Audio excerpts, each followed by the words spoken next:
And as we have been programmed mentally, intellectually, one must be aware of this being programmed. Like a computer. The programming that we are constantly assaulted by throughout our life conditions us. It programs us to a particular worldview.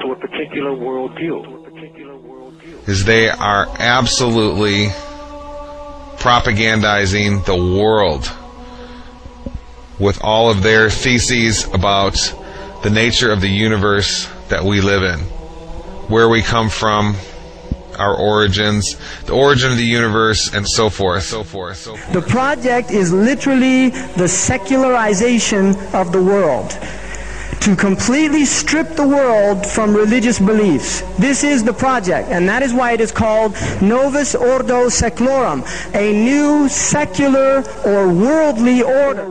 A new study says the news media have been pushing a gospel of godlessness on the American public.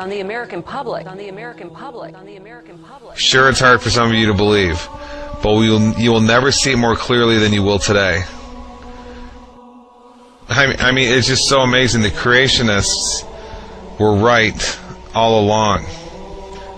To be honest, they just didn't have the argumentative skills. All of you are engaged in running your mouths, doing your business, multiplying, buying houses, cars, business, whatever you're doing. And when you're told about God, religion, life, morality, you're saying, look, I ain't got no time for that.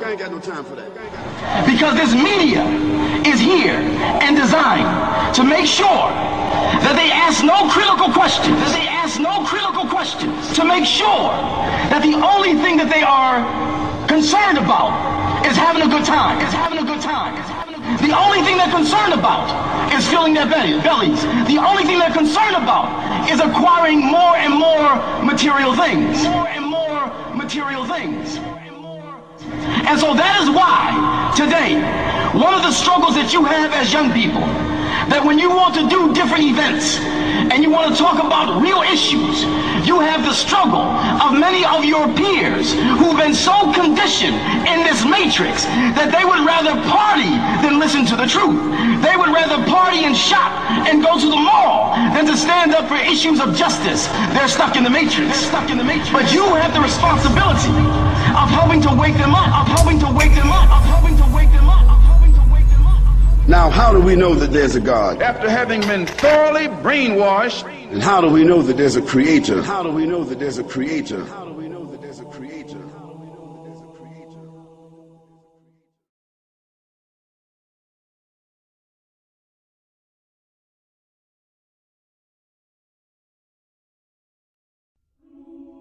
About 15 billion years ago, there were no stars in the sky. There wasn't even a sky. All that existed was the primordial fireball. Then, something happened. In a flash, everything suddenly expanded. This was how it all began. The first moment of existence. What we now call the Big Bang. At the beginning of the 20th century, scientists believed that the universe had always existed, that matter energy was infinite. It had always been around. The model is called the steady state model because the model of the universe that it's been around forever basically doesn't change. The universe is steady state. But what happened in the last 100 years is that model has been blown away because of the evidence. Observations now suggest, as you all know, that the universe began some 12 to 15 billion years ago. The first evidence that the universe had a beginning is the expanding universe. Researchers wanted to believe in a universe that always was and always will be, eternal. But galaxies flying away from each other meant that once, long ago, they were clumped together. It meant something started them moving. The universe had a beginning. Today, it's called the Big Bang Theory. This was first discovered in 1929 by Edwin Hubble, and it's the first evidence that the universe had a beginning. The second evidence the universe had a beginning is the cosmic background radiation. The discovery of the cosmic background radiation was a fatal blow to those who wanted to believe in an eternal universe. The Big Bang proponents had won. Now, the final evidence for the origin of the universe is the relative abundance of light elements.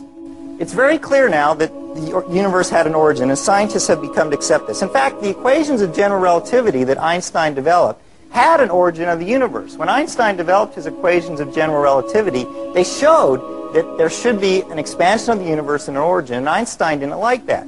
He added something called a cosmological constant, which he later realized was not there. When we saw that the universe was expanding, that there really was an origin, he threw out the cosmological constant. He said that that was the biggest mistake of his scientific career, was introducing that.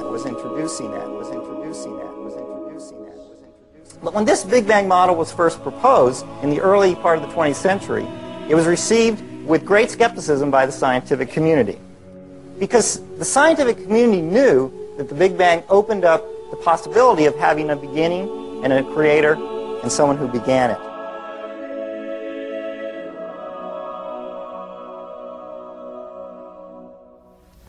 Have you ever asked yourself where the universe came from? Why everything exists instead of just nothing? Typically, atheists have said that the universe is just eternal and uncaused. For example, Bertrand Russell, the famous atheist on a radio program, he said the universe is just there and that's all. But the astrophysical evidence indicates that the universe began to exist in a great explosion called the Big Bang 15 billion years ago. Most laymen do not appreciate that not only were all matter and energy created in that event, but physical space and time themselves. This is of utmost importance, for it implies, as the Cambridge astronomer Fred Hoyle points out, that the Big Bang theory requires the creation of the universe from nothing. Now, this tends to be very awkward for the atheist. For as Anthony Kenny of Oxford University urges, a proponent of the Big Bang theory, at least if he is an atheist, must believe that the universe came from nothing and by nothing. But surely that doesn't make sense. Out of nothing, nothing comes. Even atheist philosophers such as David Hume, he wrote in a letter, "I never asserted to absurd proposition as that anything might arise without a cause." Similarly, P.J. Zort in his publication About Time said, "If there is anything we find inconceivable, it is that something could arise from nothing." So where did the universe come from? Why does the universe exist instead of just nothing? There must have been a cause which brought the universe into being. We can summarize our argument thus far as follows. Premise 1. Whatever begins to exist has a cause. 2. The universe began to exist. 3. Therefore, the universe has a cause.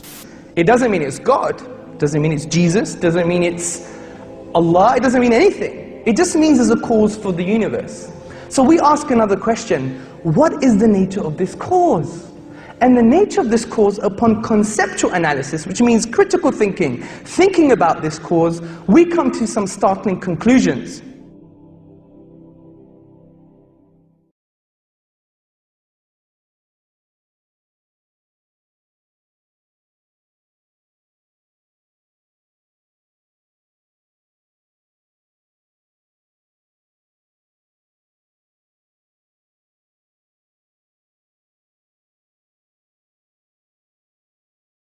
So the cause of the universe must be immaterial beyond space and time.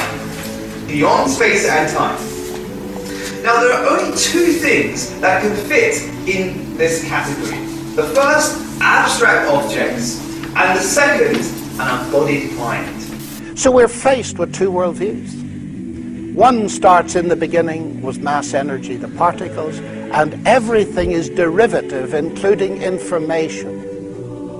The other says the exact opposite, says the exact opposite, says the exact opposite, says the exact opposite. So in the first worldview, mass energy is primary and mind is derivative. In the other worldview, mind is primary and mass energy is derivative. And so far as tonight's lecture is concerned, it is the diametrical opposition between the worldview of materialism and the worldview of theism.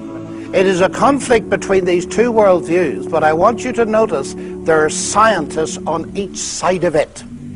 Now, what's the better candidate? Now, abstract objects, the problem with these abstract objects is they're causally effete, meaning they can't cause anything. Like, for example, the number 1 can't cause anything. The simple law of arithmetic, 1 + 1 = 2, never brought anything into being. I wish it did. It never has put any money into my bank account. If I put £1,000 into the bank today and later another £1,000, the laws of arithmetic will rationally explain how it is that I now have £2,000 in the bank. But if I never put any money into the bank myself and simply leave it to the laws of arithmetic to bring money into being, I shall be permanently bankrupt. C.S. Lewis, with usual brilliance, grasped this years ago. The laws of nature produce no events. They state the pattern to which every event, if only it can be induced to happen, must conform. Just as the rules of arithmetic state the pattern to which all transactions with money must conform, if only you can get a hold of any money.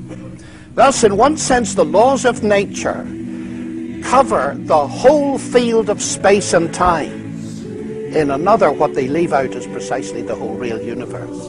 The incessant torrent of actual events, which makes up true history, that must come from somewhere else. To think the laws can produce it is like thinking that you can create real money by simply doing sums. For every law says in the last resort, if you have A, then you will get B. But first catch your A. The laws will not do it for you. Now, scientists love developing theories involving mathematical laws to describe natural phenomena, which enable them to make predictions, and they've done it with spectacular success. But most are aware, I think, that on their own the theories and laws that they find cannot create anything, let alone a universe. Yet Hawking seems to think they did. Professor Stephen Hawking says that modern science has established there was no need for God in the creation of the universe. In a new book, Hawking suggests that a theoretical framework known as M-theory can explain how the Big Bang was an inevitable consequence of the laws of physics. According to him, it is the laws of physics, not the will of God, that provide the real explanation as to how the universe came into being. The Big Bang, he argues, was the inevitable consequence of these laws. I quote, "Because there is a law such as gravity, the universe can and will create itself from nothing." Now, a supernatural being, or God, is an agent who does something. Dismissing such an agent, Hawking ascribes creative power to physical law. But physical law is not an agent. Hawking, it seems to me, is making a classical category mistake by confusing two entirely different kinds of entity: physical law and personal agency. Our physical laws are a description, usually mathematical, of what normally happens under certain given conditions. This is surely obvious from the very first example that Hawking gives in his book. The sun rises in the east. But this law does not create the sun, nor the planet Earth with east and west. It is descriptive and predictive, but not creative.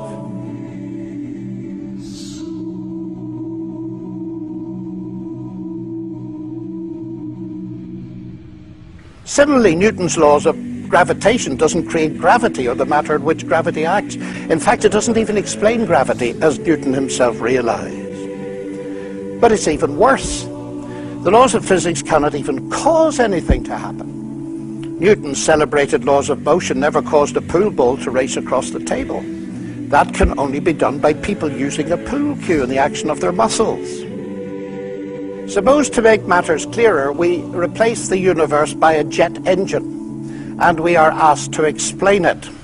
Shall we account for it by mentioning the personal agency of its inventor, Sir Frank Whittle? Or shall we, following Hawking, dismiss personal agency and explain the jet engine by saying it arose naturally from physical law? Now, this would be absurd. It is obvious we need both levels of explanation in order to give a complete description. It is also obvious that the scientific explanation neither conflicts nor competes with the agent explanation. They complement one another. It is the same with explanations of the universe. God does not conflict or compete with the laws of physics as an explanation. God is actually the ground of all explanation, in the sense that he is the ultimate cause in the first place of there being a world for the laws of physics to describe. Now, there's more to this, because the laws of physics can explain how the jet engine works, but not how it came to exist in the first place. Jet engine needed the intelligence and creative engineering work of Whittle. Indeed, come to think of it, the laws of physics plus Frank Whittle could not actually produce a jet engine on their own. There also needed to be some material subject to those laws that could be worked on by Whittle. Matter, ladies and gentlemen, may be humble stuff, but it is not produced by laws. I submit to you that the world of strict naturalism, in which clever mathematical laws all by themselves bring the universe and life into existence, is pure science fiction. Pure science fiction. Pure science fiction. Now, Hawking here echoes Peter Atkins, a colleague at Oxford, a well-known atheist who believes that space-time generates its own dust in the process of its own self-assembly. Atkins dubs this the cosmic bootstrap principle, referring to the self-contradictory idea of a person lifting himself by pulling on his own bootlaces. Philosopher of religion Keith Ward is surely right to say that Atkins' view of the universe is as blatantly self-contradictory as the name he gives to it, pointing out that it is logically impossible for a cause to bring about some effect without already being in existence. Ward concludes, between the hypothesis of God and the hypothesis of a cosmic bootstrap, there's no competition. There's no competition. There's no competition. We were always right to think that persons or universes who seek to pull themselves up by their own bootstraps are forever doomed to failure. What perhaps all this goes to show is that nonsense remains nonsense even when talked by world-famous scientists. So the only alternative is an embodied mind, what theists call God. An embodied mind, immaterial, outside time and space.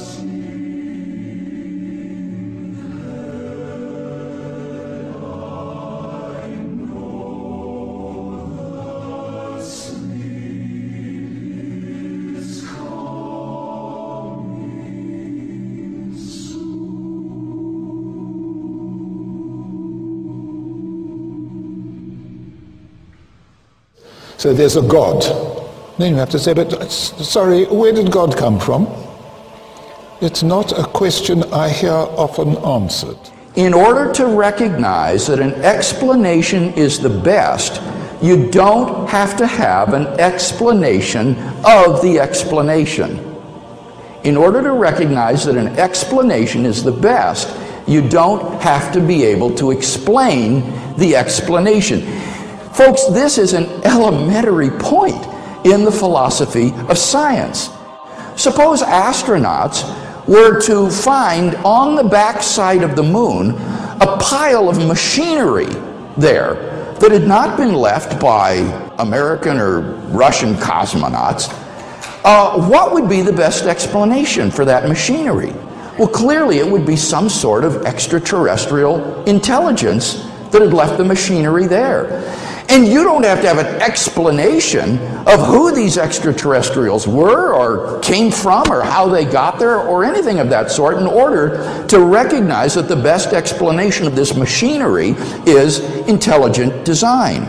In order to recognize an explanation as the best, you don't have to have an explanation of the explanation. In fact, when you think about it, requiring that would immediately lead to an infinite regress of explanations. You would need an explanation of the explanation, But in order to recognize that as best, you need an explanation of the explanation of the explanation, and then an explanation of the explanation of the explanation of the explanation. And so that nothing could ever be explained. One of the outdated philosophical cliches, in my opinion, is that, well, who created God? We hear that all the time, and they think it's a baseball bat against the theists. But it's made of sponge. And let me tell you why. If we say, what caused the cause that caused the universe, then let's continue. What caused the cause that caused the cause that caused the universe? Let's continue. Then what caused the cause that caused the cause that caused the cause that caused the universe? Let's carry on. Then what caused the cause that caused the cause that caused the cause that caused? And that goes on and on and on backwards. But at one point, I have to have an uncaused cause, or there would be nothing in existence today. Think of a string of dominoes. You have a domino that knocks over a domino that knocks over a domino. I have to have a first domino, or that string of falling could never start. So in essence, to claim who created God or what caused the cause of the universe is the equivalent of saying that we don't have a universe, that we don't have a universe. Remember the premises of the argument I gave. Everything that begins to exist has a cause. Something cannot come into being out of nothing. But if something is eternal and timeless, then it doesn't fall under that first premise. It doesn't need a cause. And the concept of God is the concept of an eternal, self-existent, necessary being, and therefore the answer is simply that God is uncaused. He is self-existent. Dear Dr. Craig, one of the objections which has been raised is the first law of thermodynamics, the rule that matter and energy can only be rearranged, or in other words, that matter is neither being created nor destroyed. Yeah. What's funny about this objection is that this is not an objection to the existence of God. This would be an objection to the Big Bang theory of the origin of the universe. It would show that the Big Bang theory of the origin of the universe is false, because according to that theory, all matter and energy, even space and time themselves, came into being at the moment of the Big Bang, and are therefore not eternal. They haven't always been there in the past. So if these fellows were right, all contemporary cosmologists who believe in the Big Bang theory of the origin of the universe would be contradicting the laws of thermodynamics, and that's hardly the case. Why? Well, because the laws of thermodynamics, in particular the law of the conservation of matter and energy, only applies once the universe comes into being. It applies at every moment, at every time, and every point in the universe. But it doesn't apply to the origin of the universe itself. And that's why cosmologists don't consider that the law of conservation of energy and mass is violated by the Big Bang theory of the origin of the universe.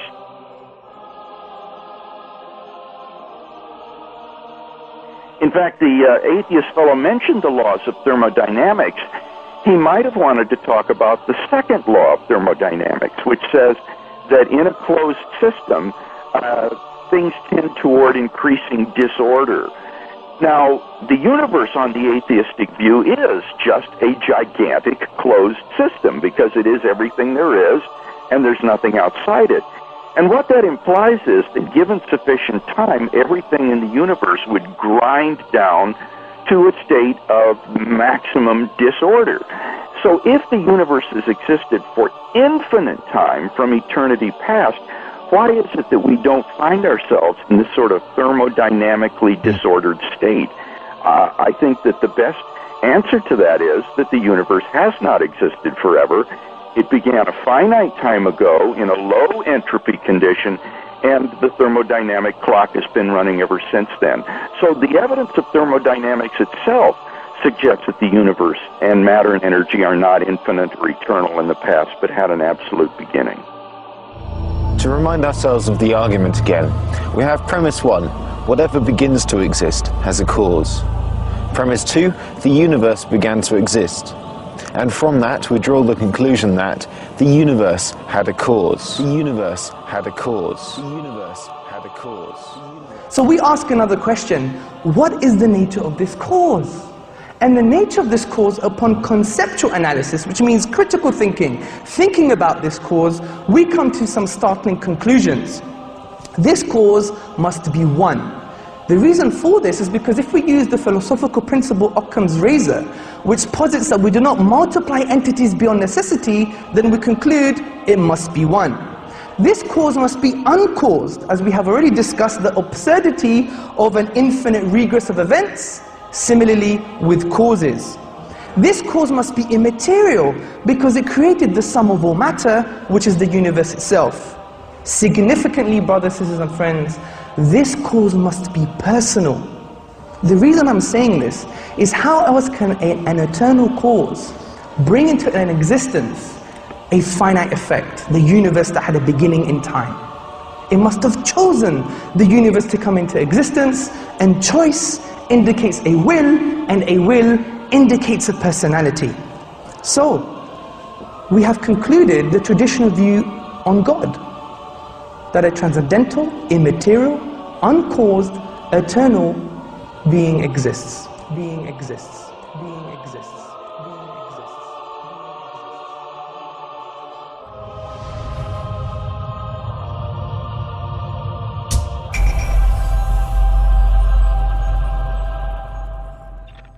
Some strange results have come up in about the last 20, 30 years, particularly in astronomy and also in quantum physics, which suggests that the universe actually may have a purpose, and some physicists are now suggesting it does have a purpose.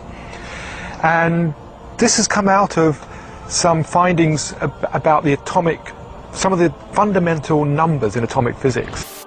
During the past 40 years, scientists have determined the relative strengths of each of these primary laws and forces. These strengths are so critically balanced, they are often described as being finely tuned. These are numbers like the mass, the weight of an electron, the weight of a quark, the strength of gravity, the strength of the electromagnetic field. About 20 numbers that describe those and other parameters, features of our world, but nobody knows why it is that those numbers have the particular values that they do. Now, you could easily say, yeah, who really cares? You change the mass of the electron by a little bit more, a little bit less. Does it really matter? And the answer is it does. See, it turns out that if you imagine that we had 20 dials right here, and we could fiddle with those 20 numbers at will, even a small change to the values of the known values of those numbers would cause the world as we know it to disappear. Because it turns out, and this is a very surprising, unexpected discovery, that the laws of physics, the basic given fabric of the world, had to be very specific, very finely tuned, as we sometimes say, for the possibility of carbon-based life appearing at all. For example, the strengths of the other forces are all important, the masses of the various subatomic particles. Now, this is one of a long list of properties in underlying physics that seem to be prerequisites for a universe with life. If all of these things were even a little bit different, then life, certainly life as we know it, could not exist. It's a very surprising conclusion, but it's true, and all scientists would acknowledge that's the case. Bernard Carr is a cosmologist and studies how the laws of physics operate in the universe. He says that the laws of nature are so finely tuned to enable complex life to exist that it is extremely unlikely that this could have happened by chance. Such fine-tuning, Carr believes, at least raises the possibility of a tuner. This is a diagram, it's called the pyramid of complexity, and what we've got here, we've got the different levels of structure in the universe, and at the bottom we've got the things like quarks that make up the atoms, and the atoms build up to make molecules, the molecules build up to make living cells, the cells make organisms, and eventually we end up with brains and consciousness. It's rather hard to estimate what the probability is, but it was clearly very, very unlikely that those fine-tunings which allowed this pyramid of complexity to arise would be there. A very simple and central example is the question of where does carbon come from? The very early universe doesn't make any carbon. It's very simple, it only makes simple things. Hydrogen and helium, and they're pretty boring in terms of chemistry. Now, where does carbon come from? There's only one place in the whole universe where carbon is made, and it's in the interior nuclear furnaces of the stars. We are people of stardust, made of the ashes of dead stars. And it turns out that the process by which carbon is made inside the stars is an extraordinarily delicate process. In fact, it looked at first sight as though it couldn't happen at all. It's only possible because there's a very large enhancement effect called a resonance in the tray, which makes it go much quicker than we might have expected. And that resonance is there because the laws of nuclear physics take a very specific form. If they were a little bit different, either there would be no resonance or it would be in the wrong place at the wrong energy. That's a very striking example of how finely tuned the universe has to be for us to be inhabitants of it. The fine-tunings, how fine-tuned are they? Most of them are 1% sort of things. In other words, if a thing is 1% different, everything is bad. And a physicist could say, maybe those are just luck. On the other hand, this cosmological constant is tuned to 1 part and 10 to the 120, 120 decimal places. Nobody thinks that's accidental. That is not a reasonable idea, that something is tuned to 120 decimal places just by accident. That's the most extreme example of fine-tuning. No force in the history of cosmology has ever been discovered to be that finely tuned.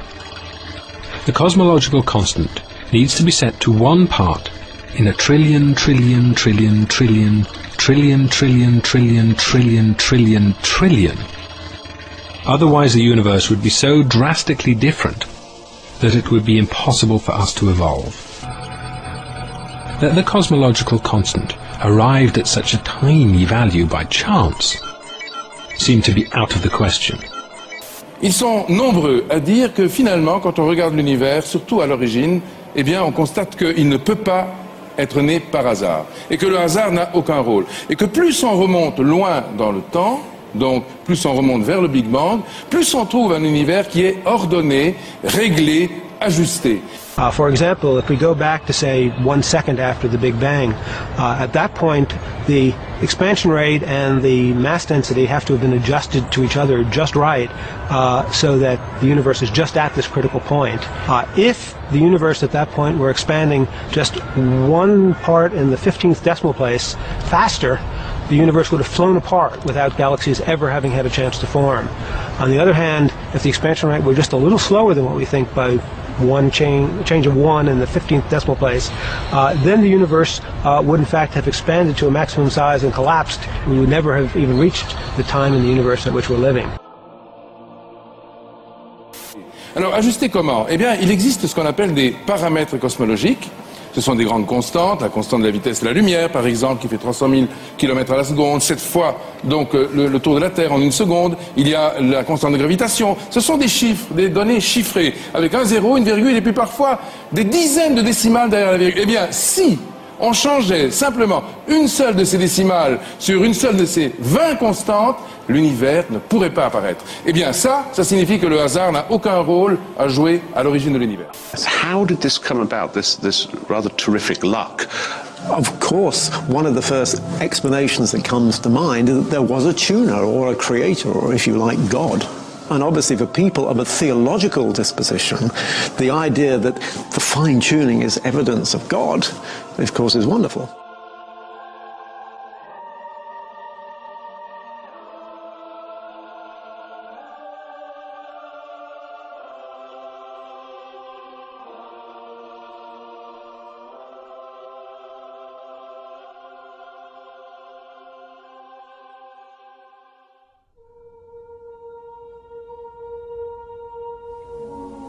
But let me come now to the grand design, because like every other physicist, Hawking is confronted with powerful evidence of design in the fine-tuning of the universe. He explains, our universe and its laws appear to have a design that both is tailor-made to support us, and if we are to exist, leaves little room for alteration. That is not easily explained, and raises the natural question of why it is that way.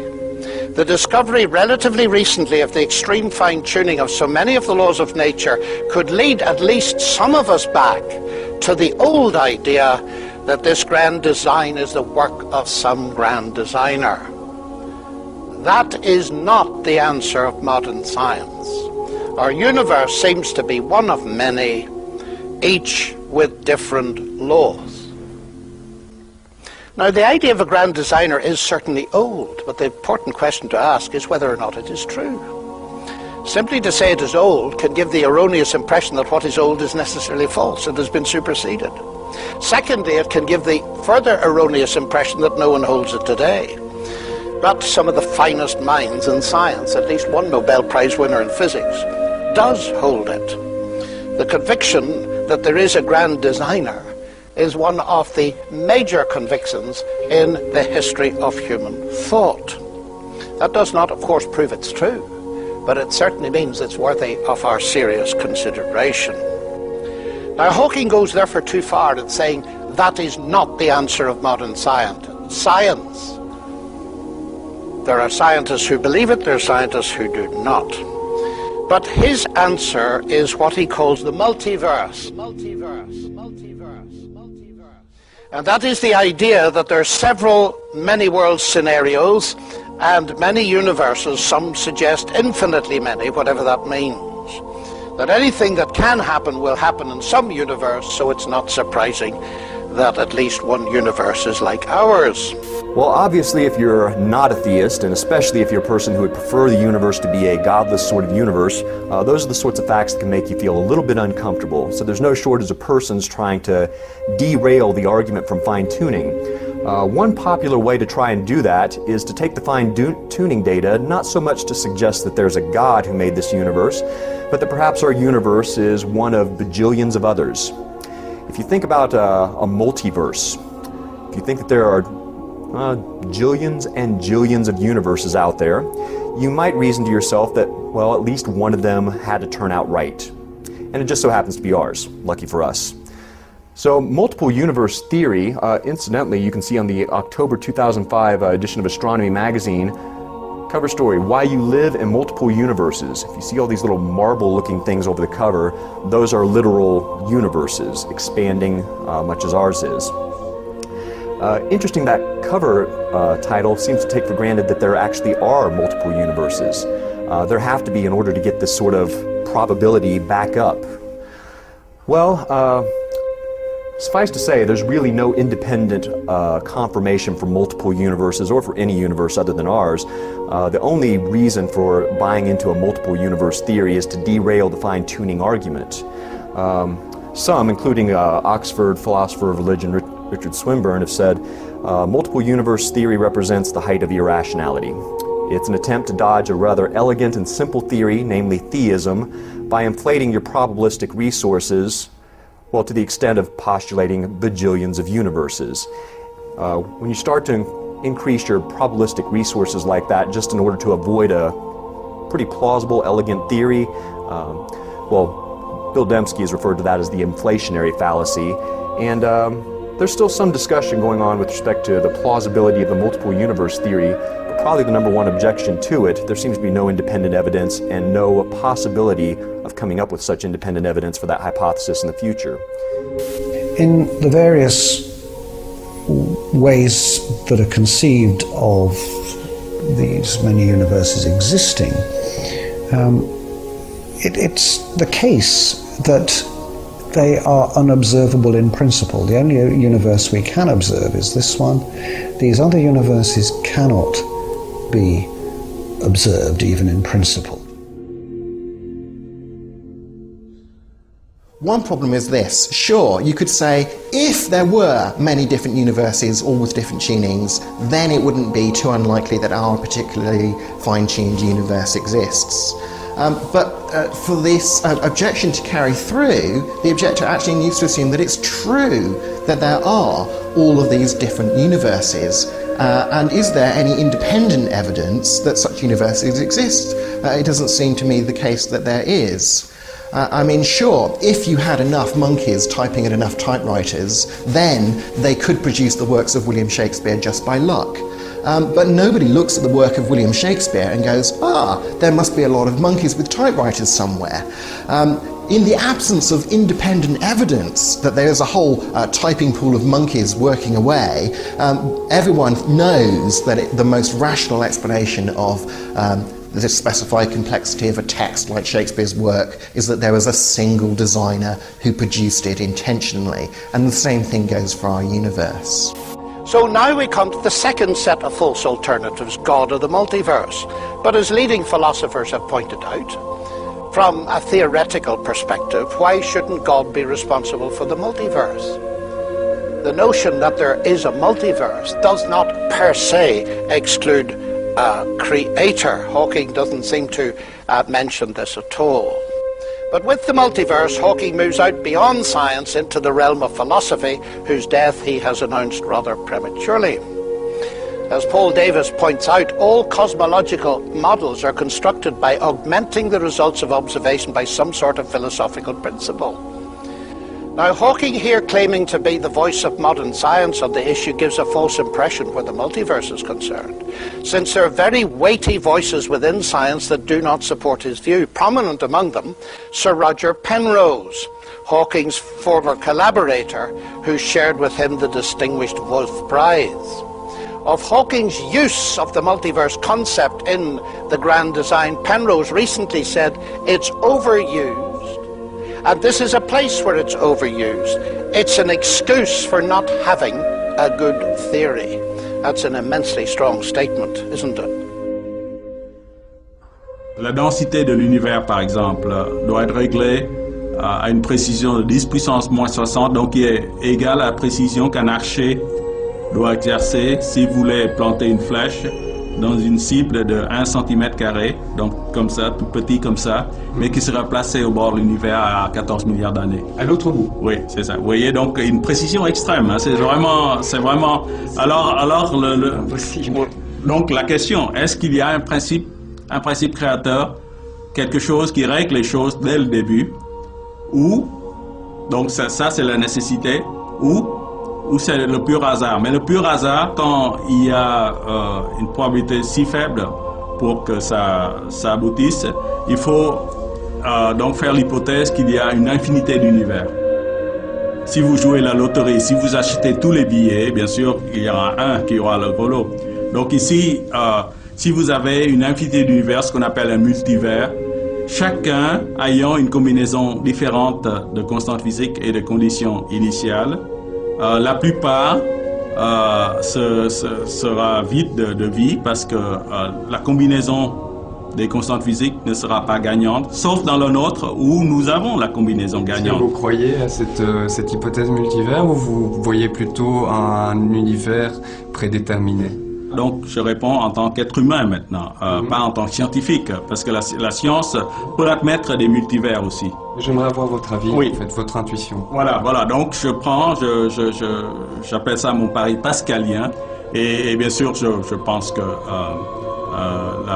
l'univers est... il y a un principe créateur qui a réglé ça tout le début. Et je pense qu'il y a un univers unique parce que c'est mon intuition. C'est difficile de croire quand je vais au télescope, par exemple, de voir toute cette harmonie, cette beauté, cette organisation, de croire que tout est hasard, que rien n'a de sens et que nous sommes là par hasard, que toute cette architecture cosmique est faite par hasard.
As we look at the details of nature, one thing stands out.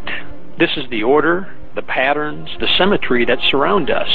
You can see it in a flower or a snowflake, or even a seashell. What we are seeing is intelligent design, which might be described as God's fingerprints upon nature. One of the more fascinating math relationships was first described back in medieval times, 8 centuries ago. The scholar's name was Leonardo Fibonacci, an outstanding Italian mathematician. He excelled in many areas, and one in particular. He generated a long list of numbers by, in each case, adding together the 2 previous numbers. You can begin with a 2 and a 3. You add them together and you get 5. Now add 3 and 5 to get 8. Then add 5 and 8 to get 13. The Fibonacci sequence keeps going like this: 2, 3, 5, 8, 13, 21, 34, 55, 89, 144, and so on. What Fibonacci realized was that this elegant list of numbers describes many items to be found in nature. For example, flower petals. L'exemple des pétales d'une marguerite. Vous dites, il n'y a pas de hasard au nombre de pétales d'une marguerite? Non, absolument. Le nombre des pétales de marguerite est en fait inscrit dans un scénario qu'on pourrait qualifier de scénario cosmologique, c'est-à-dire que tout a été prévu au départ, et que le nombre des pétales, c'est incroyable. Une seule marguerite avec 27 pétales, ça n'existe pas. Il n'y a pas de pétales, il n'y a pas de marguerite avec 27, c'est pas possible. C'est pas possible. Et le nombre de pétales d'une marguerite est réglé par une loi mathématique qu'on appelle la suite de Fibonacci. That there is a mathematically precise structure to the universe and everything in it. One everyday example of this precision can be found in the plants. Many plants, including elm trees, grow their leaves, twigs and branches placed exactly halfway around the stem from each other. Next in the series are plants like the beech tree, with leaves placed 1/3 of the way round the stem from the previous leaves. Third in the series are the plants like the oak, with leaves placed at every 2/5 of a turn. The holly plant is the next at 3/8, while the larch trees are the next at 5/13, and the sequence goes on and on. Notice the number sequence of these fractions: 1, 1, 2, 3, 5, 8, 13, and so on. Each number is the sum of the 2 numbers which came just before it in the sequence. This particular mathematical pattern is called the Fibonacci series. Take, for example, the sunflower. The display of its florets are in perfect spirals of 55, 34, and 21. The sequence of Fibonacci. The sequence of Fibonacci. The sequence of Fibonacci. The sequence of Fibonacci. The fruitlets of the pineapple create the same spiral based on the sequence. The pine cone does the same. As currents move through the ocean and the tide rolls onto the shore, the waves that bring in the tide curve into a spiral that can be mathematically diagrammed onto a plot at the points 1, 1, 2, 3, 5, 8, 13, 21, 34, and 55. Buds on trees, sand dollars, starfish, petals on flowers are formed with this exact same blueprint.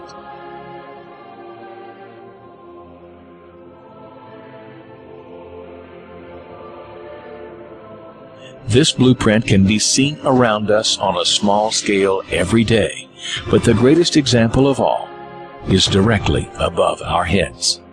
At an average of 100,000 light years across, even the spiral of the galaxies above us are formed with the exact design. This sequence, or blueprint, appears to be the trademark of a designer, a proof of a creator. Also known as the golden mean, the divine proportion is a mathematical formulation exhibited in everything from the double helix of DNA. The DNA molecule, the code for life, is made up of 2 intertwining spirals. We find the 0.618 ratio between the helix's width and cycle length. To the form of the human body itself. Do something like measure the distance from the floor to your navel, and then from your navel to your head. If you're well proportioned, the ratio should be 1 to 1.618, and that ratio is seen all over the beautiful body. people started noticing it. Artists noticed it. The width of the mouth in a beautiful face, for example. Yeah. Not in any face, but it had to be beautiful. If a face was beautiful, the width of the mouth was exactly 1.618 times the width of the nose. If the face wasn't beautiful, that wasn't the case. Dentists, in their dental work, noticed that the upper front tooth was 1.618 times as wide as the next tooth over, the lateral incisor. Oh. So the central incisor was 1.618 times the width of the lateral incisor, the next tooth over. Wonderful. Give me some more examples. Your fingers, your fingers are each called phalanges, and each bone of the finger is called a phalanx. And the phalanx that's the closest to your knuckle here is 1.618 times the phalanx that's in the middle, and that's 1.618 times the length of the phalanx at the end, which is your fingernail. So that was kind of amazing. This number would come up over and over again. Then we find the Fibonacci ratio in heart muscles, in bronchial tube branching, even in the electrical potential of neurons, and as Roger Penrose pointed out, even in the arrangement of the brain's microtubules. As we scan our universe, from the tiny flower to the awe-inspiring galaxy, we see the fingerprint of God. We see the fingerprint of God. We see the fingerprint of God.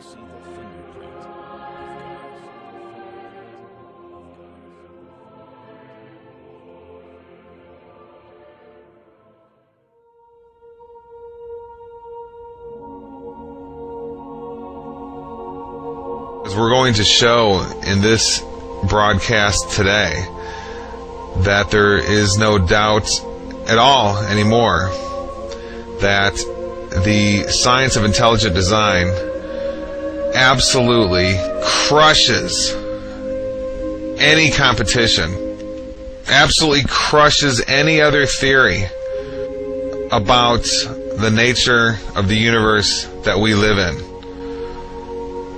It's over. There is simply no contest. The preeminent theory, model, science of reality from this point forward, I declare on this show, is the science of intelligent design. The science of intelligent design. And the absolute proof. I mean absolute. I'm using a strong word there, proof, is going to be given to you today in just a minute here. I just can't even believe it, to be honest. Discoveries like what I'm about to discuss to you just never cease to amaze me. For many reasons, that it's all covered, nobody knows, it's covered up. And, well, since I was taught growing up that the world was basically a random universe, to find out such hardcore, distinct verification that that's a lie just never ceases to amaze me.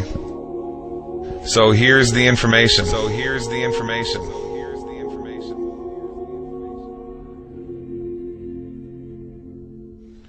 I'm reading from the abstract of an article. This is the first of many academic articles I'm going to be discussing with you here today. And these aren't just some academic journals. These are, you go ask your university professor what the most prestigious academic science journals in the world are, and they're going to name the ones that I'm discussing here with you today. Okay? I'm going to read to you right now the journal Nature. Okay? There's a journal called Nature, and there's a journal called Science. Those are considered the two most prestigious overall academic science journals in the world.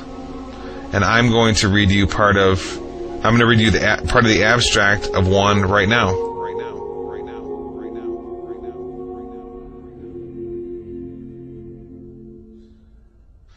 Let me just read. Okay, this is the journal Nature, number 454, pages 362 to 363. March 18, 2010, but put online March 17, 2010. This is by a fellow named Ian Affleck, who teaches apparently in the Department of Physics and Astronomy at the University of British Columbia. Listen to the title of this article. Solid State Physics. Golden Ratio Seen in Magnet. Okay? Okay, so let's go through this Science Daily article. ScienceDaily.com. This was released on January 7, 2010. Title of the article, Golden Ratio Discovered in Quantum World. Hidden Symmetry Observed for the First Time in Solid State Matter. Let's find out what that first time, what that means. Let's read here. Researchers from Helmholtz Zentrum Berlin, and it's some German words, in cooperation with colleagues from Oxford and Bristol universities, as well as the Rutherford Appleton Laboratory, United Kingdom, have for the first time observed a nanoscale symmetry hidden in solid state matter. Okay, did you catch that? This is the first time any symmetry of any sort has been observed in the nanoscale, okay, the quantum scale. Remember, quantum physics is the study of the base level energies of nature. Okay, the smallest building blocks that make up everything, little pieces of energy, like the electron or the muon or the quark. Okay, so specifically, what was found in this study was that chains of atoms lined up together form what's sort of like a string, and it resonates a frequency or pitch. What do you know? The pitch is in the ratio of 1.618, the golden ratio. Let me just read this paragraph to you. It says Science Daily, again, January 7, 2010, golden ratio discovered in quantum world. By turning the system and artificially introducing more quantum uncertainty, the researchers observed that the chains of atoms acts like a nanotech guitar string. Dr. Radu Koldia from Oxford University, who is the principal author of the paper and drove the international project from its inception a decade ago until the present, explains, here the tension comes from the interaction between spins, causing them to magnetically resonate. For these interactions, we found a series scale of resonant notes. The first two notes show a perfect relationship with each other. Their frequencies, pitch, are in the ratio of 1.618. This is just amazing. There's no defense that a random universe theorist in academia can give to counter this. There's no reason at all that the quantum base of reality should be exhibiting the specific number of the golden ratio if we live in a random universe. All the competing theories, evolution, random universe theories, all the junk from academia no longer competes in any way with intelligent design science, intelligent design theory. When you hear a scientist say on the Discovery Channel or something, an academic, a professional, say there's no evidence for intelligent design, it's all a silly little parlor game, and there's all this evidence for evolutionary science and the academic theories for the origins of the universe, you can know two things. One, we have to be compassionate because they simply don't know the empirical data. Okay? They have no idea. Academics typically only talk on their closed little worlds and only accept information from their closed little worlds. And the second thing we can know, and make no mistake about it, is they are absolutely propagandizing the world with all of their theses about the nature of the universe that we live in, where we come from, our origins, the origin of the universe, and so forth. And we realize that everything we've been taught before this point by the professionals were lies. And we can prove it up and down all over the place. Up and down all over the place. And down all over the place. And down all over the place.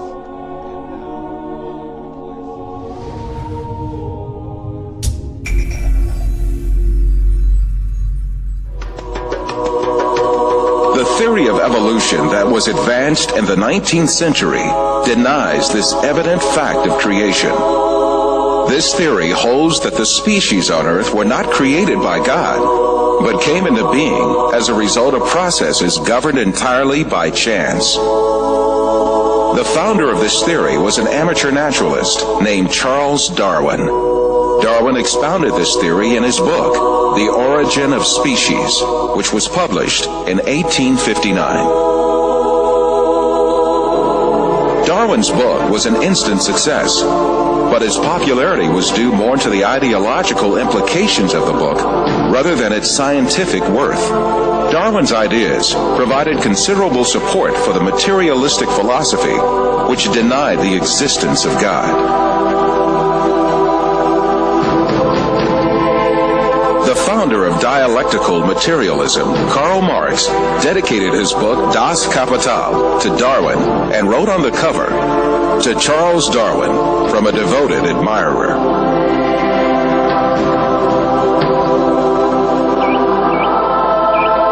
Darwin's theory argued that all species descended from a common ancestor by means of little cumulative changes in long periods of time. Darwin could advance no sound evidence to prove this claim. Indeed, he was himself aware of the great many facts that invalidated his theory. He admitted these in his book in a chapter entitled Difficulties on Theory. Darwin's hope was that these difficulties would be overcome by new scientific discoveries. But in fact, advances in science would refute Darwin's claims one by one.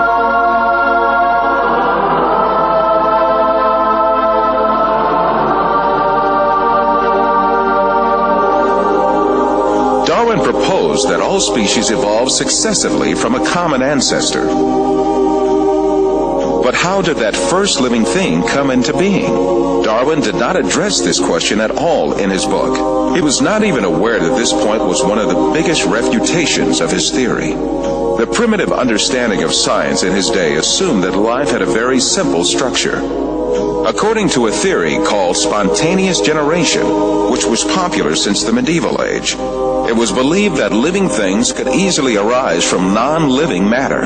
It was commonly thought that frogs spontaneously arose from mud and bugs from food leftovers.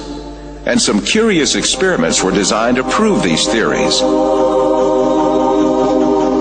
A handful of wheat was left on a rag, and mice were expected to arise from the mixture. The maggots on meat were also taken as evidence that life could generate from non-living matter. But later it was understood that such maggots did not form spontaneously, but that they emerged from microscopic larvae deposited on the meat by flies.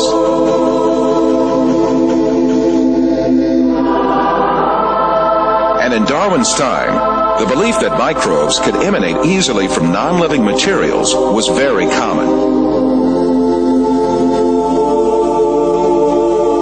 But 5 years after the publication of The Origin of Species, the famous French biologist Louis Pasteur scientifically refuted these myths that lay ground for evolution.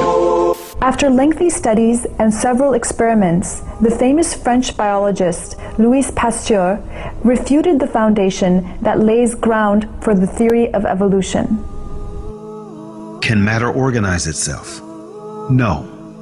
Today there is no circumstance known under which one could affirm that microscopic beings have come into the world without parents resembling themselves. The first evolutionist to take up the issue of the origin of life in the 20th century was the Russian biologist Alexander Oparin. His aim was to explain how the first living cell, the alleged common ancestor of all living beings according to the theory of evolution, could emerge. In the 1930s, Oparin formulated a number of theories to show how the first living cell could arise from inanimate matter by chance. However, his efforts ended in failure, and Oparin himself had to confess. Unfortunately, the origin of the cell remains a question that is actually the murkiest aspect of the whole theory of evolution.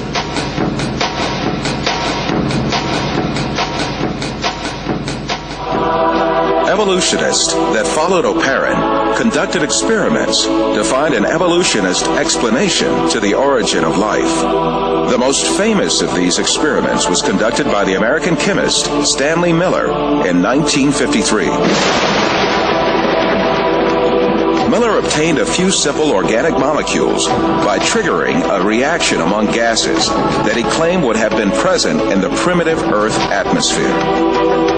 At the time, this experiment was regarded as a scientific proof for evolution. It turned out to be no such thing at all. Later discoveries showed that the gases used in the experiment were very different from the gases that had been present in the early atmosphere of the world.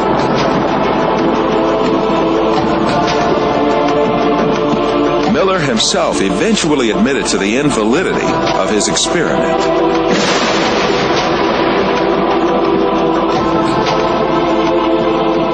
Every evolutionist attempt in the 20th century to account for the origin of life has ended in failure. Jeffrey Beta, a professor of geochemistry and a leading advocate of the theory of evolution, confesses this fact in the February 1998 issue of Earth. Today, as we leave the 20th century, we still face the biggest problem that we had when we entered the 20th century. How did life originate on Earth? The biggest impasse confronting evolution is the incredibly complex structure of the living cell. Every living thing on Earth is made up of cells about 1/100th of a millimeter in size. Some living things are made up of a single cell. Yet even these single-cell organisms are remarkably complex in their composition.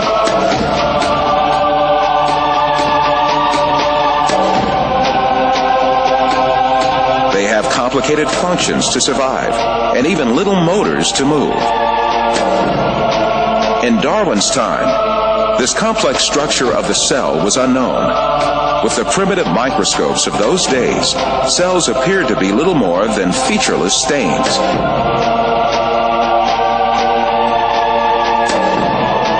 However, powerful electron microscopes invented around the middle of the 20th century began revealing just how complex and organized a living cell really was. They laid bare a complexity and organization that could not be a product of chance. A living cell is comprised of thousands of tiny parts that work in harmony. To make a comparison, within the cell, there are power stations, high-tech factories, a complex data bank, huge storage systems, advanced refineries, and a seemingly conscious cell membrane that controls what enters and leaves the cell. In order for the cell to survive, all of these organelles have to exist at the same time. It is impossible that such an intricate and complex system could have emerged as a result of coincidences.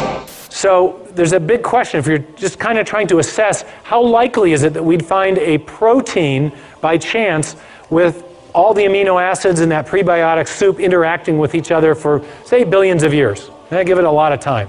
How likely is it that we'd ever get a protein to arise by chance? So I have a colleague who's been interested in the whole question of whether or not life could arise by chance for a long time. His name is Doug Axe. He's a molecular biologist. He did his PhD at Caltech. He worked for 14 years at Cambridge University, and he wanted to find out how common or how rare are the functional sequences of amino acids among the big space of all the possible amino acids there are. And he came up with a really amazing number, and it's 10 to the 74 power. So just to get the amino acid sequence properly, you've got an odds of about 1 in 10 to the 74. But there's other probabilistic hurdles that have to be overcome. If you want to build a protein, we know from chemistry that you have to attach the amino acids together with what's called a peptide bond. In nature, peptide bonds occur with about a 1 in 2, in a 1 in 2 frequency. Half the bonds that form between amino acids are peptide bonds, half aren't. But if you get any bonds forming that aren't peptide bonds, you can't form a protein. So to form a protein, 150 amino acids long, you've got a 1 in 2 chance at each site of getting the correct type of linkage. So you got 1 in 2 times 1 in 2 times 1 in 2 times 1 in 2 to the what power?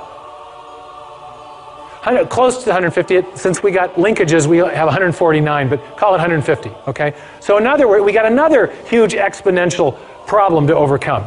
So, and it turns out that 1 in 2 to the 150 is the same number as 10 to the 45th, 1 in 10 to the 45.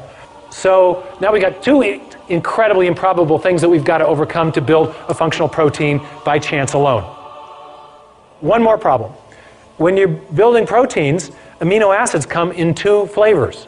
There's a left-handed flavor and a right-handed flavor. They're called optical isomers, not flavors, okay?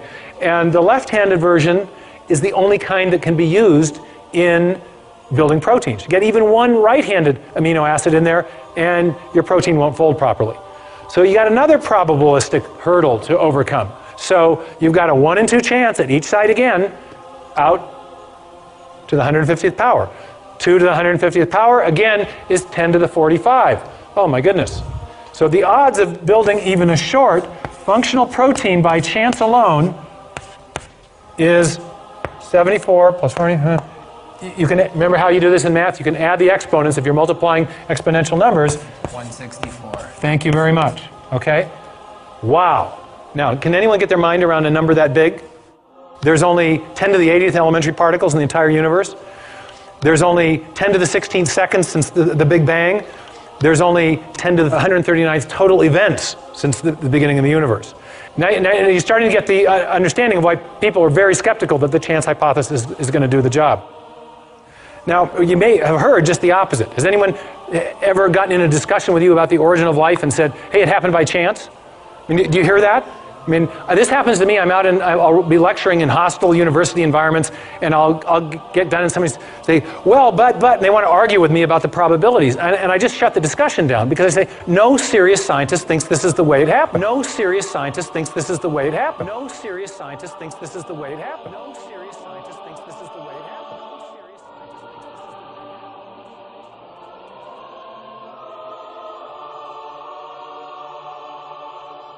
Modern biochemistry has also revealed the unimaginably complex design of the DNA molecule.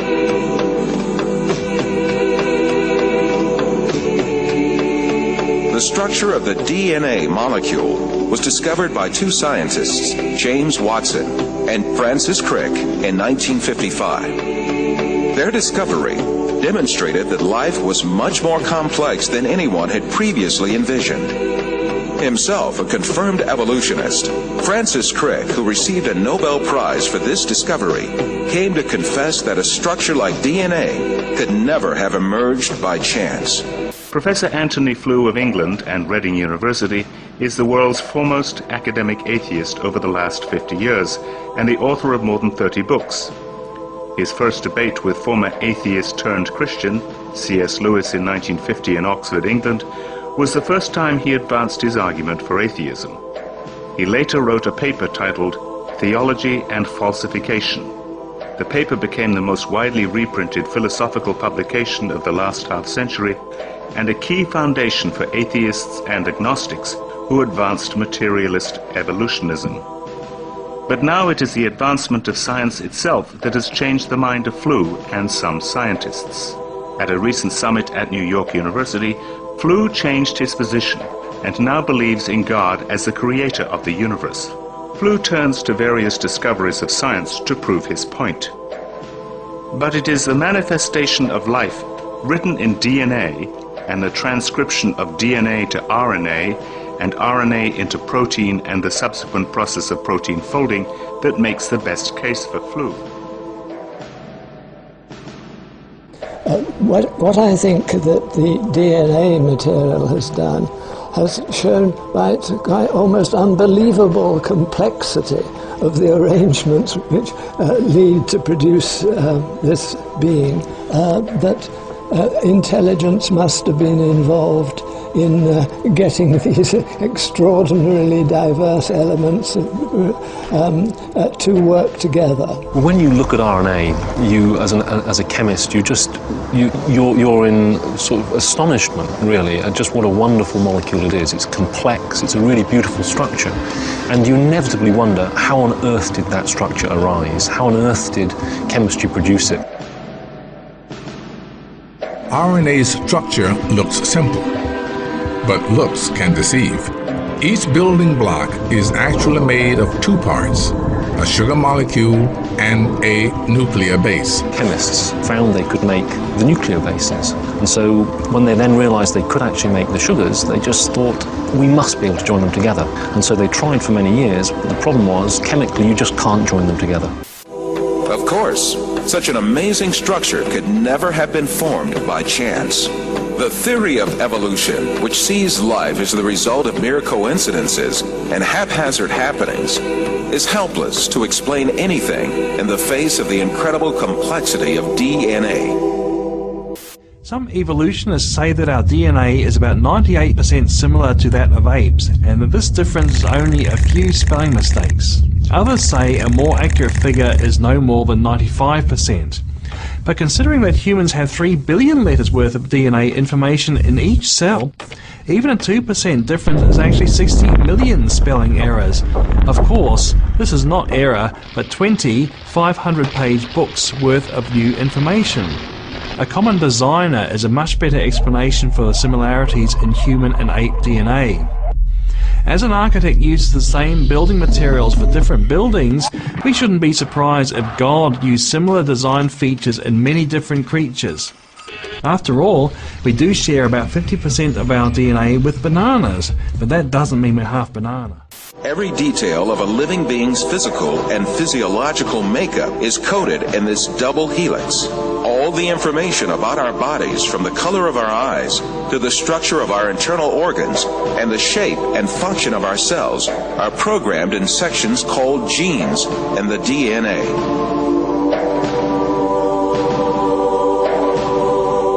The DNA code is made up of the sequence of 4 different bases.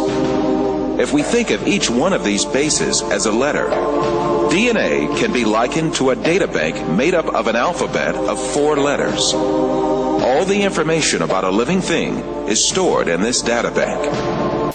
If you found an ancient clay tablet with strange characters washed up on the shore, you couldn't read it, unless someone had cracked the code.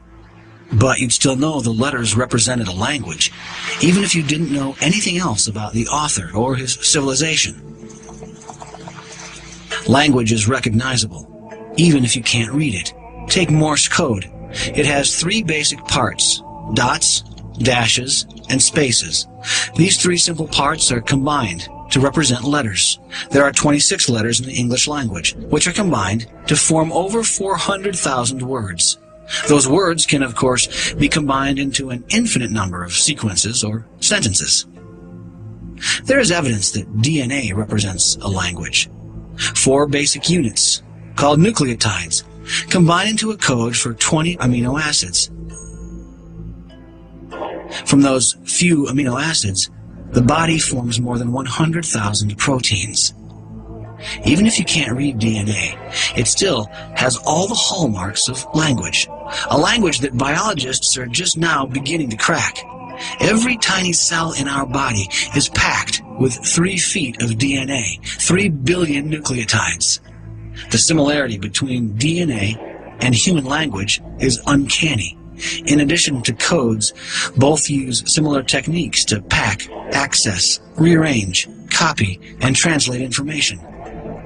DNA seems to represent a language, the language of life. An unseen author, the creator of heaven and earth, has left a testimony of his existence in the DNA of every living thing.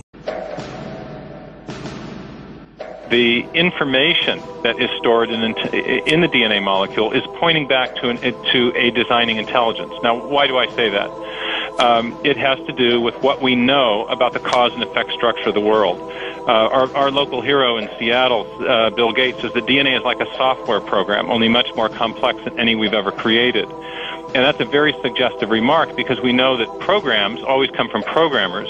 And in fact, we know generally that information, whether it's in a computer program or a hieroglyphic inscription or in a headline in a newspaper or a block of text in a book, information always comes from an intelligent source. So when we find information in the DNA molecule, the most logical thing to conclude is that it too had an intelligent source. Due to this primitive level of science at the time, the imaginary scenarios of the theory of evolution were not looked upon as odd at all. Darwin's theses had a great impact on the scientific circles of his day. However, Darwin was still distressed. In the chapter Difficulties on Theory, he wrote, "If it could be demonstrated that any complex organ existed which could not possibly have been formed by numerous successive slight modifications, my theory would absolutely break down." As far as I'm concerned, I'm here to tell you, Michael, this morning, and Jason, evolution is dead. Long live the Creator. I'll tell you why, and I'm saying science says that as a scientist. Evolution is dead because there's such thing as the minimal gene set concept. They've taken a mycoplasma, smallest organism, Mycoplasma genitalium, which is the smallest organism that is known to exist, has 468 genes. A gene is a mix of proteins, right? A list of, so it can be 1,000, can be 10,000 amino acids. Okay, there are 486, and they've decided since year 2000, they've said, let's try to reduce it. Because we have to start, if you're going to be an evolutionist, you have to start with 0 genes and build up if you're going to go from hydrogen to human. And so, somewhere along the way, they said, well, let's take it down. In the year 2000, they published that even on paper, they couldn't go below 200 genes. On the 6th of January 2006 in Nature, they published that in reality, you could only go down to 397 genes. So a cell, which is where my specialty lies in my scientific work, a cell needs a specific number of components to be functional. You have a membrane, but then you need to feed the membrane. So you have to have some mitochondria. You need a way of tagging the proteins. You need some DNA. So you need 397 things. Just the glucose cycle for getting energy takes over 6 different genes. So if you don't have one of them, you don't have any more energy coming to the cell. Darwin's fears proved to be true soon after his death. The laws of inheritance, discovered by an Austrian botanist, Gregor Mendel, caused Lamarck's and Darwin's assertions to collapse. The science of genetics that developed at the beginning of the 20th century proved that it was not acquired physical traits, but only genes that were transmitted to subsequent generations. This discovery made it clear that a scenario suggesting that acquired traits accumulated from generation to generation and generated different living species was implausible. In other words, there were no inheritable variations for Darwin's proposed mechanism of natural selection to choose from. Subsequently, the theory of evolution as advanced by Darwin has been collapsed early in the 20th century. All the other efforts by evolutionists in the 20th century could do nothing but only confirm that natural selection had no evolutionary power. A famous evolutionist, the English paleontologist Colin Patterson, admitted this when he said,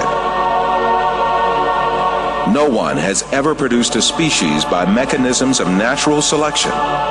No one has ever got near it, and most of the current argument in neo-Darwinism is about this question."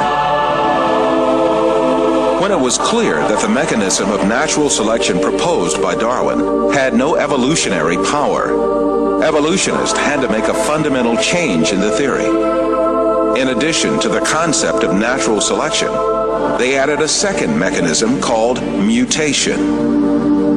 Mutations are alterations or distortions that take place in the DNA of living beings, mostly as a result of external effects such as radiation or chemical action. The theory of evolution now holds that living things are differentiated from one another and develop as a result of mutations. This cannot be true, for mutations only damage the information in the DNA and give only harm to a living being.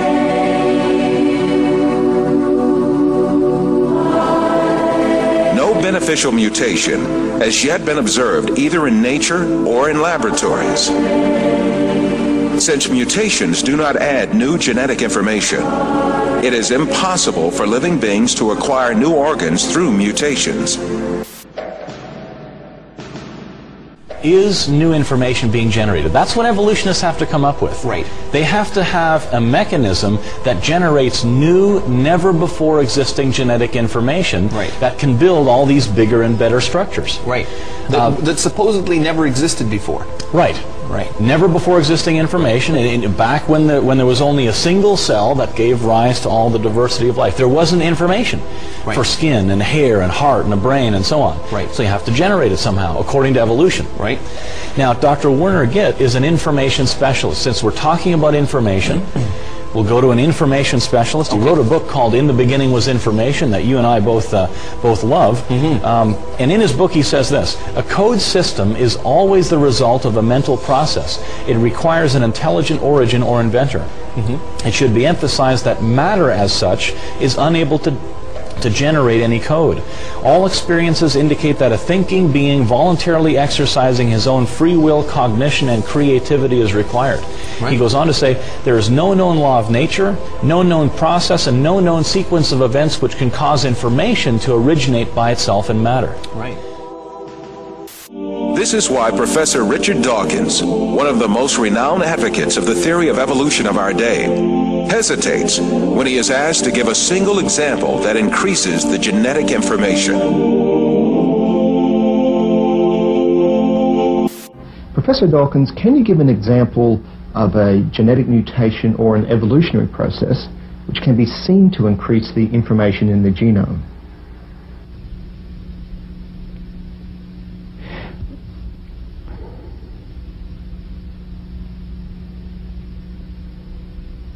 The truth is very evident. Life has such a complex design that can never come about by chance.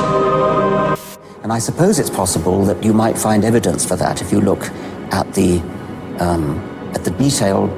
details of biochemistry, molecular biology. You might find a signature of some sort of designer.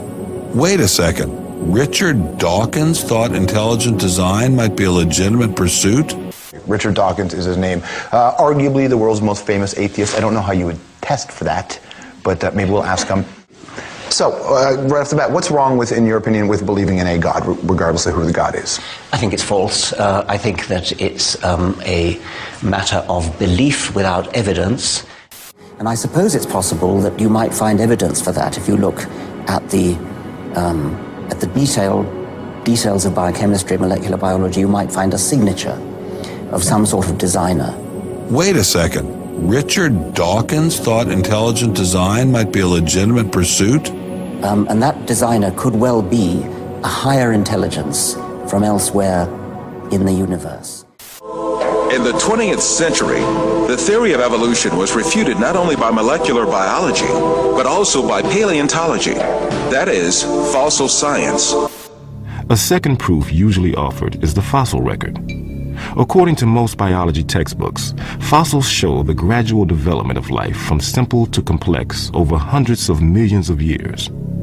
But a growing number of scientists say that this textbook story is incomplete and even misleading, because it ignores an extraordinary event in the history of life known as the Cambrian explosion. The oldest stratum of the Earth in which fossils of living creatures have been found is that of the Cambrian, which has an estimated age of 500 to 530 million years.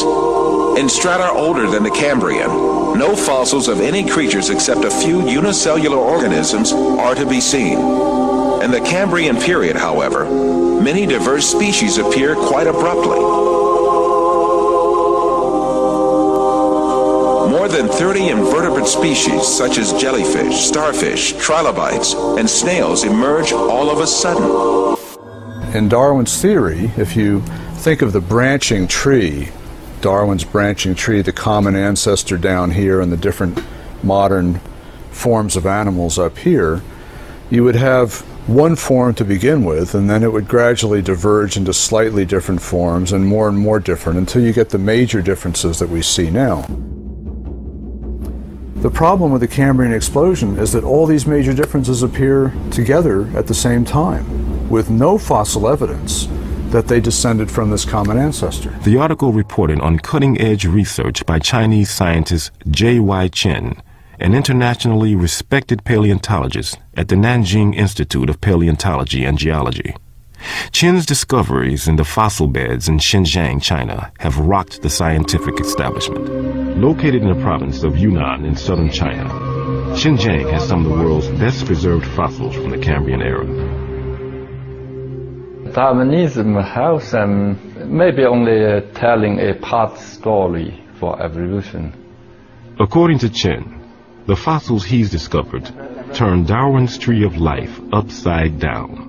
Darwin's tree, reverse concept, very unexpectedly, our research is convincing major phyla starting down below at beginning of Cambrian. Base is wide, gradually narrow, so this is almost turned on different way. This situation refutes the theory of evolution for sure, because Darwin wrote in The Origin of Species,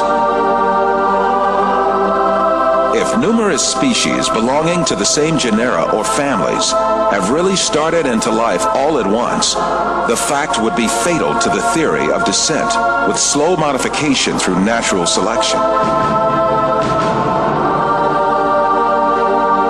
This fatal stroke that frightened Darwin comes from the Cambrian period, right at the outset of the fossil record. No fossil remains supporting evolution have ever been unearthed in excavations conducted in every corner of the world. Professor Roberto Fondi is a specialist in paleontology. He teaches at the Department of Earth Sciences in the University of Siena in Italy.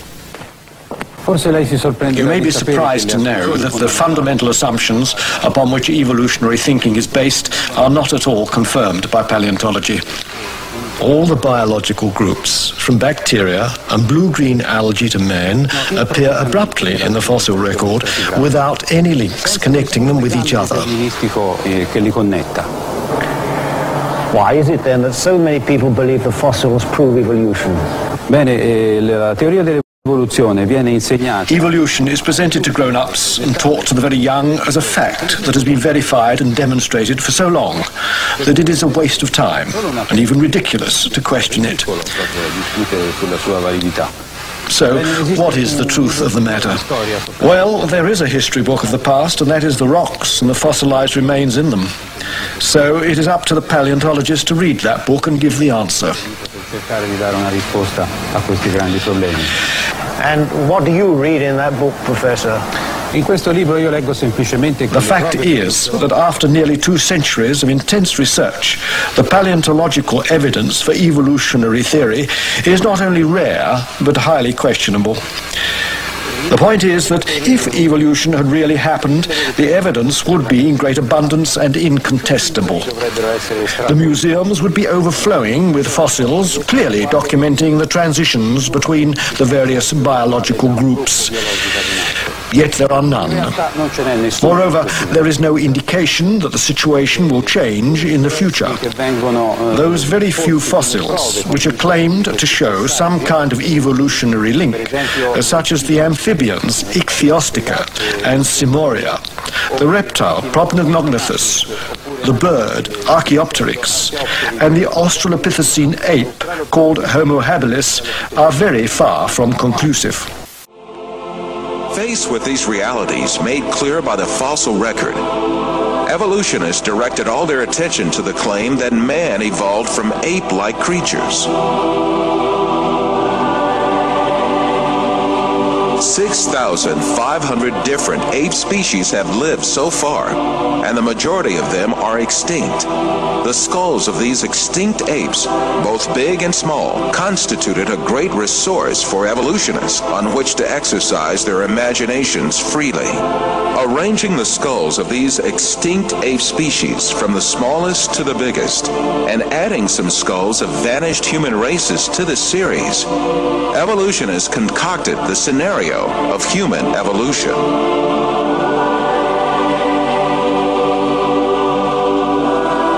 most important role of this scenario is given to the extinct ape species called Australopithecus. The first Australopithecus fossil was found in 1924 by a paleontologist named Raymond Dart. Since then, evolutionists argue that this ape species, the name of which means southern ape, is a man-like creature. However, when Australopithecus and chimpanzee skeletons are compared, it is seen that there is no important difference between the two. In the face of this fact, evolutionists hypothesized that Australopithecus walked upright on its 2 feet differently from other apes. However, two world-renowned anatomists, Lord Solly Zuckerman and Professor Charles Oxnard, refuted this allegation. Simply put, Australopithecus, advanced as the ancestor of man by evolutionists, is merely an extinct ape species.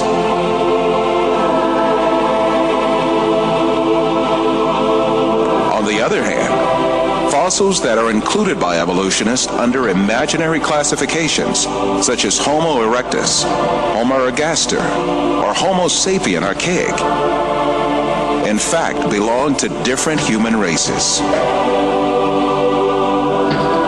When these fossils are inspected, it is seen that their skeletons are essentially the same as those of people living today. The only dissimilarities are a few structural differences in their skulls.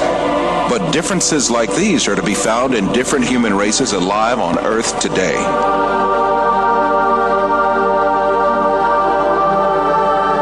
The famous evolutionist paleontologist Richard Leakey admits that the difference between the skulls classified as Homo erectus and those of modern men is only racial.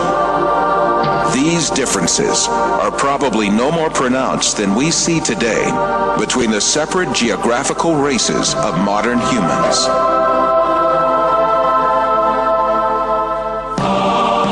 The only defense left to evolutionists against all these scientific facts is just one thing: propaganda. The baseless scenario of the human evolution is imposed on the public by means of imaginary drawings that appear in evolutionist publications. In these drawings, creatures with hairy bodies and simian features are decked out with overtones of human-like motifs. The given impression is that these half-man, half-ape transitional forms did live once. From time to time, drawings that present snapshots from the social life of these creatures are made.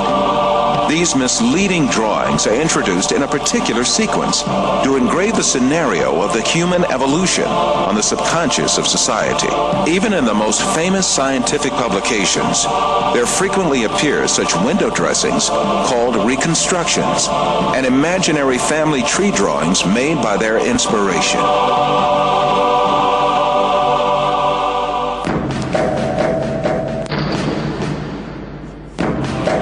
The imaginative power of evolutionists is not limited to fictional drawings and models. They go even further and shoot movies in which imaginary half-man, half-ape creatures act.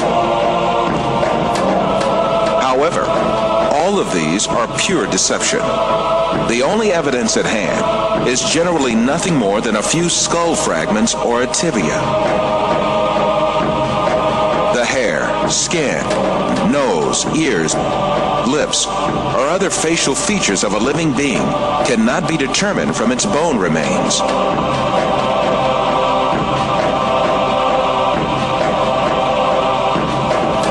Evolutionists shape these soft tissues, which leave no trace in the fossil, to suit the purposes of their theory, and produce imaginary reconstructions in their workshops.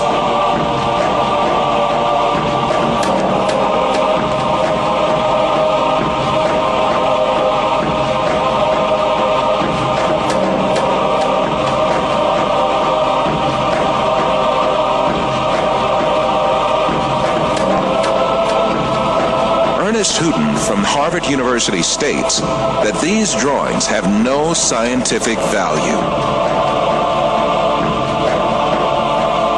You can, with equal facility, model on a Neanderthaloid skull the features of a chimpanzee or the lineaments of a philosopher. These alleged restorations of ancient types of man have very little, if any, scientific value and are likely only to mislead the public. Evolutionists go so far in this subject that they can even invent very different faces for the same skull.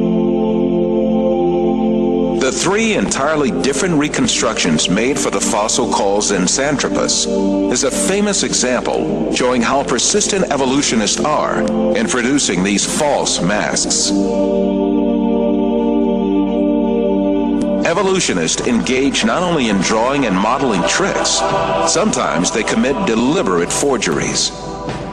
The most famous of these frauds is the Piltdown fossil, introduced in England in 1912 by an evolutionist named Charles Dawson. This fossil was presented as the most important transitional form between ape and man and was displayed in museums for more than 30 years.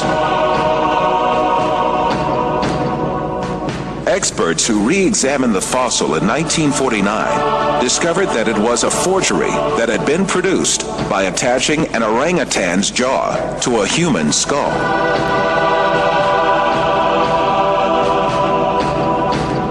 Another intermediate transitional form fabricated by evolutionists was the Nebraska man. This was cooked up in 1922 on the basis of a single fossil tooth. The evolutionists did not neglect to give it an ostentatious Latin name, Asparapithecus haralcooki, or to make imaginary drawings related to it. It was soon revealed that the tooth that had been the source of inspiration for Nebraska Man, in fact, belonged to a wild pig. Many other fossil skulls have been presented as great evidence for evolution failed one by one. Neanderthal man was advanced as evidence in 1856, dismissed in 1960. Piltdown man was advanced as evidence in 1912, dismissed in 1953. Zinjanthropus was advanced as evidence in 1959, dismissed in 1960. Ramapithecus was advanced as evidence in 1964, dismissed in 1979.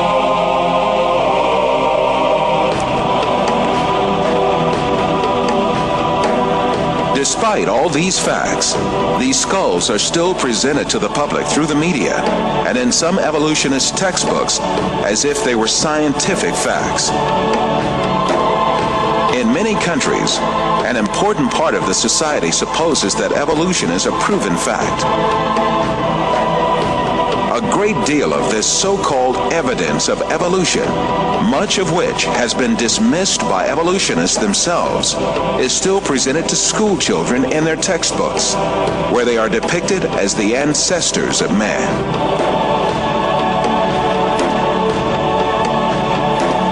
In fact, the truth that the evolutionists try so hard to deny and conceal is there for all to see. Species appeared all of a sudden and perfectly on the earth. That is, they were created. The divine creator, ruling over the whole of nature, created all kinds with their unique and perfect traits. That divine creator is Allah, the one and only God. He is the Lord of the heavens, the earth, and all that is between them.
As my knowledge of science grew, 25 years ago, in basically a flash, I came to the conclusion that the universe is so perfectly made and everything so perfectly matches together that there must be God and only one God. And only one God. So I accepted there is God, but I was not looking for a religion. I thought all religions are wrong. Christians say this is one.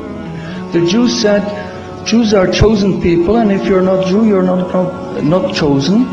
And about Islam, I only had negative information. Negative information. Negative information. So how does one distinguish with all the different ways of life, calling to people, telling them that they're the only way? How do we distinguish what's the right way with all this confusion? First of all, let's get this straight. It has to be really easy to tell if Islam is a true religion or a fake religion.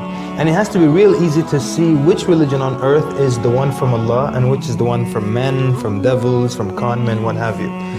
It can't be that the one true religion from Allah, that's generally from God, is going to look exactly and not discernible from the one that's from devils, one that's written by men or made up by men or altered by men, and I can't tell which is the one authored by Allah and which is the one authored by people. It can't be. Then he finished the sentence. He said, I'll go to your faith. It's better than my faith, but you'll need proof. And I said, man, religion has never been about proof. It's about faith. That's it. That's what religion is. He said, in Islam, we have both. We have proof and faith. We have both. We have proof and faith. We have both. We have proof and faith. So different people from different religions used to knock on my door. And once the discussions got down to evidence, they had no answers. And that wasn't going to fly with me. And then I discovered Islam. And shortly after, I became Muslim. 1,400 years ago, when the world was immersed in darkness, the Quran was revealed, which brought light to a beleaguered world. And whereas the earlier books came with many scientific mistakes, due to the hand of man having delved into them, the Quran had none of these contradictions. The world thought there could be no reconciliation between religion and science. But the Quran mentioned many scientific facts in great detail, like how a human being developed in the mother's womb.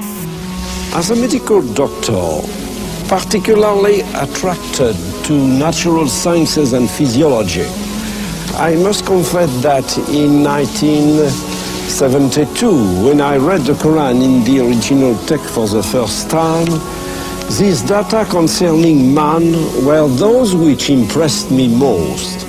Muhammad could not have known these facts about human development in the 7th century because most of them were not discovered until the 20th century.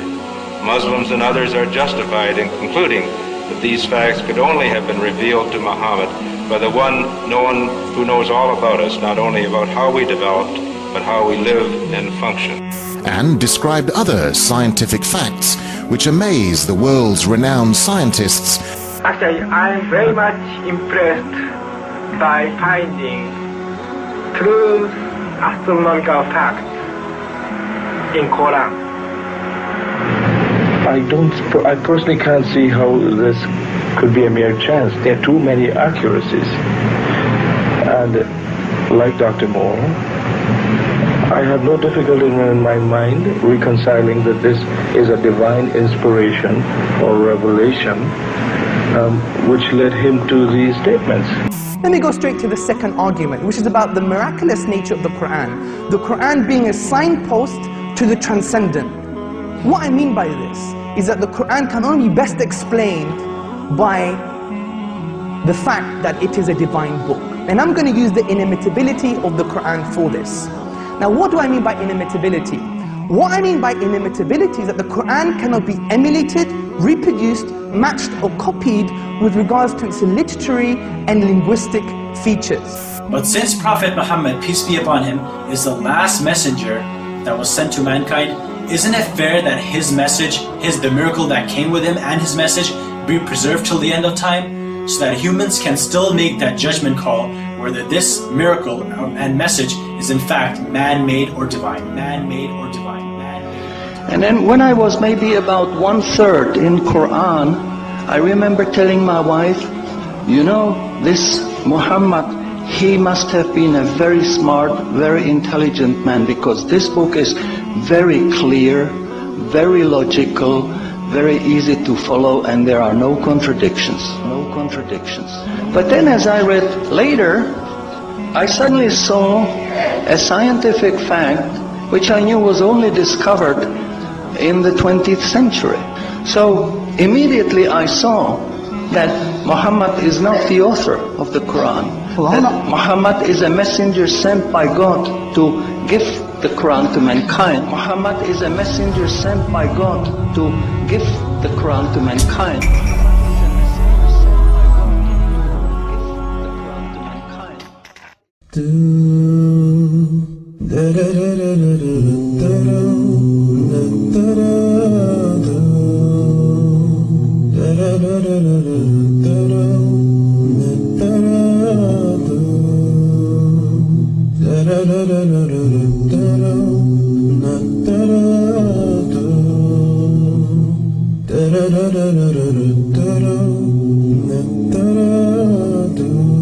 I used to live a life alone, living it just for me, and I had no idea this life would judge my eternity. I look at myself, and I wondered who created me. I had to open my heart and open my mind and open my eyes to see. Open my eyes and see the existence of what's surrounding me. It's more than just chance, it's more than just coincidence. You look around and see the earth, the moon, the sun and the sky, a beautiful creation of Allah.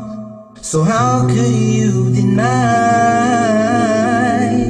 How can you deny the oneness of Allah? Allahu Akbar. How can you deny the oneness of Allah? Allahu Akbar. How can you deny the oneness of Allah? Allahu Akbar. How can you deny the oneness of Allah? Allahu Akbar. Lift your head and look up above, and you see it so clearly. The stars that glitter all around, the birds that fly over me. I see the rain fall from the sky, and see a seed become a tree. Lift the veil from your heart, worship Allah and you succeed. You surely will succeed. Open my eyes and see the existence of what's surrounding me. It's more than just chance, it's more than just coincidence. The air that I breathe, the food that I need, the plants and the trees, the sun and the seas, you and me, everything you see. So how could you deny? How can you deny the oneness of Allah? Allahu Akbar. How can you deny the oneness of Allah? Allahu Akbar. How can you deny the oneness of Allah? Allahu Akbar. How can you deny the oneness of Allah? Allahu Akbar.